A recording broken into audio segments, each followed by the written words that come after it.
حسن آفتی صاحب صدارت کے منصب پہ فائز رہے، بہت ہی عمدہ شاعر تھے، لیکن کراچی پریس کلب میں یہ پہلا واقعہ تھا کہ صدر اور سیکرٹری دونوں شاعر 2015-16 میں خانزادہ صاحب سیکرٹری تھے اور میرے حصے میں صدارت آئی، لیکن الیکشن تو ہو گیا اور اس کے بعد ہم دونوں بہت ڈرے ہوئے تھے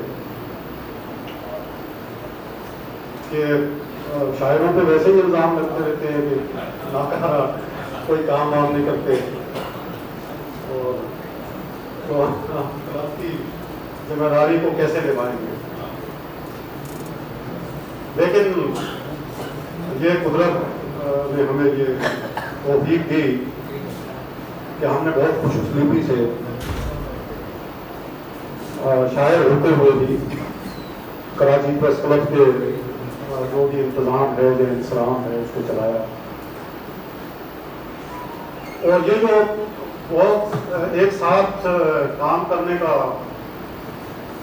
جو کہتے ہیں نا کہ اگر آپ نے کسی کو دریافت کرنا ہو، پہچاننا ہو تو اس کے ساتھ کھانا کھائیں یا اس کے ساتھ سفر کریں، تو ساتھ کام کرنا بھی وہ بالکل ایک دوسرے کو سمجھنے کا ایک وسیلہ بنتا ہے۔ اور اس سے پہلے یہ واقعہ اس سے تھوڑا سا پہلے کا ہے، صدر سیکرٹری بننے سے پہلے کا، کہ خانزادہ صاحب اکثر ہم یہاں پریس کلب میں بیٹھے ہوتے تھے تو گفتگو کے دوران خانزادہ صاحب کوئی ایک آدھ شعر سنا دیا کرتے تھے، تو ایک دن انہوں نے بھی 3-4 شعر سنائے مجھے، تو میں نے کہا خان صاحب کس کے ہیں؟ تو انہوں نے کہا کہ ناچیز کے۔ میں نے کہا تو یہ تو آپ کھل کے سامنے کیوں نہیں آتے؟ تو خیر اس کے بعد پھر ایک تقریب بھی ہم نے شاید رکھی تھی خان صاحب کی، جس میں پوئٹری سنی گئی، اور تو یہ ایک آدھ صفحہ میں لکھ کے بھی لایا تھا اسی غزل کے حوالے سے، میں نے کہا ہاں رونمائی، اور اسے ہم تو وہ خان صاحب کا، تو اس کے بعد پھر انہوں نے پیچھے مڑ کے نہیں دیکھا۔ اس وقت تو یہ بہت سنجیدہ قسم کی غزلیں مجھے انہوں نے سنائی تھی، کہ بعد میں یہ مزاح کی طرف گئے اور بہت اچھی چیزیں انہوں نے آپ کو ظاہر ہے کراچی میں کوئی ایسا مشاعرہ نہیں ہو کہ جس میں خان صاحب کی موجودگی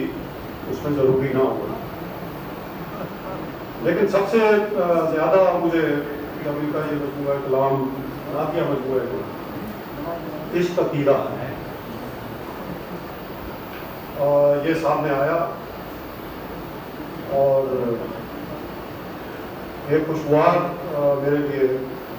تھی بات کہ خان صاحب نے جس دل جمعی کے ساتھ نعتیہ کلام لکھا،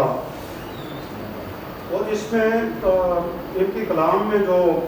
تمام اور دوستوں نے بھی بات کی، زیادہ صاحب نے بھی، خالد جوئی نے بھی، اور دیگر دوستوں نے، کہ اس میں برجستگی بہت ہے، اور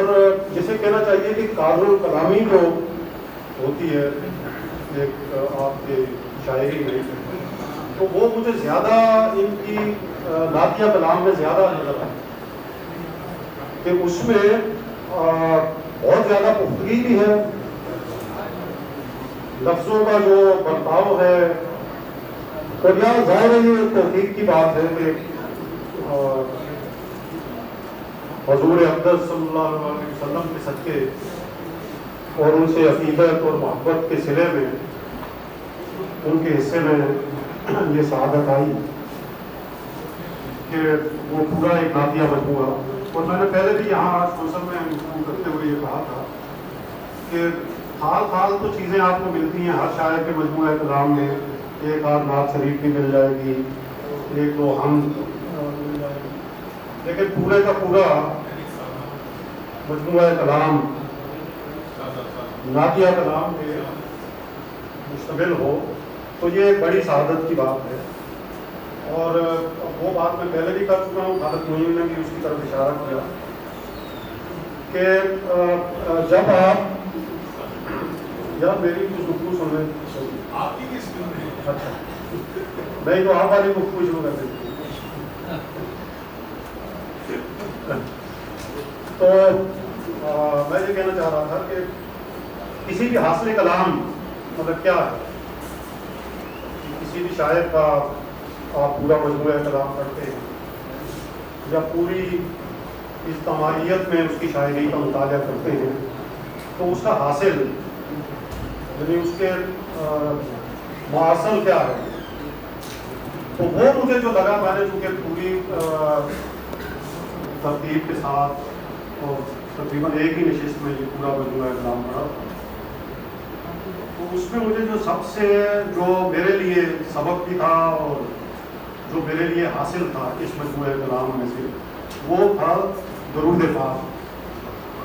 وہ خان صاحب کی ہر دوسری تیسری نعت میں اور بالکل اس طرح آتا ہے کہ یعنی کہ آپ جیسے سوچتے ہو کہ آپ کا کوئی اینٹینا آپ کا ڈسکنیکٹ ہو گیا ہے اور سگنل نہیں آ رہے، آپ کہیں بھی کنیکٹ ہونا چاہتے ہیں اور سگنل نہیں آ رہے، تو اس کا اگر پاس ورڈ ہے تو وہ درود پاک ہے. تو یہ جو خان صاحب نے یعنی کہ مجھے جو یہ سبق دیا، اور ایک بات یہ ہے کہ بہت سارے شاعروں کا آپ کلام پڑھتے ہیں اور اس کو ایک واجبی انداز میں دیکھتے ہوئے آگے بڑھ جاتے ہیں، لیکن خان صاحب کے اس کلام میں یہ برکت اور یہ موجود ہے کہ آپ ٹھہر جاتے ہیں، رک کے پھر اس کو دوبارہ پڑھتے ہیں اور آپ کا دل بھرتا نہیں. یعنی بعد میں بھی آپ نے پورا اگر مجموعہ کلام آپ نے ایک قرأت کر لیا تو اس کے بعد بھی آپ کا دل کرتا ہے کہ دوبارہ پڑھیں. تو یہ بھی میں سمجھتا ہوں کہ ایک بڑی کسی شاعر کے لیے بڑی سعادت کی بات ہے کہ قدرت نے اس کے کلام میں اتنی تاثیر رکھ دی ہو کہ وہ نہ صرف آپ کے دل میں اترے بلکہ وہ آپ کو بار بار پڑھنے پہ مجبور بھی کرے. تو میں خان صاحب کو پہلے بھی مبارکباد دے چکا ہوں